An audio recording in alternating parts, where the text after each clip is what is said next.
നമുക്കിത് നല്ല tasty and yummy ആയിട്ടുള്ളൊരു കുക്കർ ബിരിയാണി കണ്ടാലോ. അതായത് കുറച്ച് വർഷങ്ങൾക്ക് മുന്നേ ഞാനൊരു 10ലൊക്കെ പഠിക്കുന്ന സമയമാകുമ്പം എൻ്റെ അച്ഛൻ എപ്പോഴും എൻ്റെ അമ്മയടുത്ത് വന്ന് പറയും, ഇവളെപ്പോഴേ നീ കിച്ചണിൽ കയറ്റി എല്ലാം പഠിപ്പിച്ചോ, അല്ലെങ്കിൽ കെട്ടിച്ച് വിടുന്ന വീട്ടിൽ അവർക്ക് പ്രോബ്ലം ഉണ്ടാവുമെന്നും. അപ്പോൾ എൻ്റെ അമ്മ പറയും, അതൊക്കെ അവൾ ആ സമയമാകുമ്പോൾ എല്ലാം പഠിച്ചോളൂന്ന്. അതേ, ആ സമയമായപ്പോഴത്തേക്ക് ഞാൻ എല്ലാം പഠിച്ചു. എൻ്റെ കല്യാണമൊന്നും കഴിഞ്ഞിട്ടില്ല, പക്ഷേ കുക്കിങ്ങിൻ്റെ മിക്ക കാര്യങ്ങളും എനിക്കറിയാം. എങ്ങനെ അറിയുമെന്ന് ചോദിച്ചു കഴിഞ്ഞാൽ ഓൾ താങ്ക്സ് ടു യൂട്യൂബ്. അപ്പം ഇന്ന് ഞാൻ അങ്ങനെ പഠിച്ച ഒരു ഡിഷാണ് ഈ കുക്കർ ബിരിയാണി എന്ന് പറയുന്നത്. ഹോസ്റ്റലിൽ ഉണ്ടായിരുന്നപ്പം ഞാനും എൻ്റെ ഫ്രണ്ട്സും കൂടെ യൂട്യൂബിലുള്ള മിക്ക ഡിഷസും ട്രൈ ചെയ്ത് ഹിറ്റ് ആവുമായിരുന്നു, ചിലതൊക്കെ ഫ്ലോപ്പ് ആവുമായിരുന്നു. അങ്ങനെ ഹിറ്റായതിൽ ഒരെണ്ണമാണ് ഈ കുക്കർ ബിരിയാണി. അപ്പം നമ്മൾ കഴുകി വെച്ച ചിക്കനിലേക്ക് മസാലകളൊക്കെ ഇടാം. അത് കഴിഞ്ഞ് ജിഞ്ചർ ഗാർലിക് ചോപ്പ് ചെയ്തിടാം.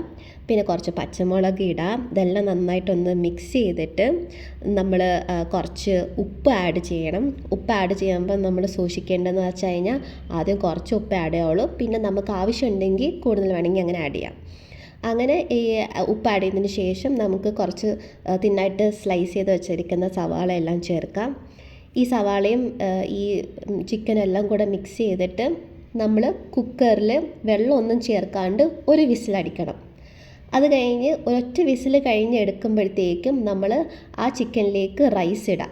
റൈസ് ഇട്ടിട്ട് ഒരു കപ്പ് റൈസിന് 2 കപ്പ് വെള്ളം എന്ന രീതിയിൽ ഒഴിച്ചിട്ട് ഒരു വിസിലും കൂടെ ഈ കുക്കറിലേക്ക് അടിക്കാൻ നോക്കുക.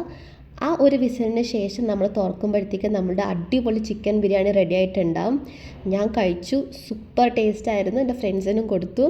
അങ്ങനെ താഴെ ഉണ്ടായിരുന്ന എൻ്റെ പട്ടിക്കുട്ടിയുണ്ട്, കാങ്കറു എന്നാണ് അവൻ്റെ പേര്. അപ്പം എൻ്റെ പട്ടിക്കുട്ടിക്കും കൊടുത്തു. അങ്ങനെ നമ്മൾ ഹാപ്പി ആയിട്ട് ഡേ എൻഡ് ചെയ്തു.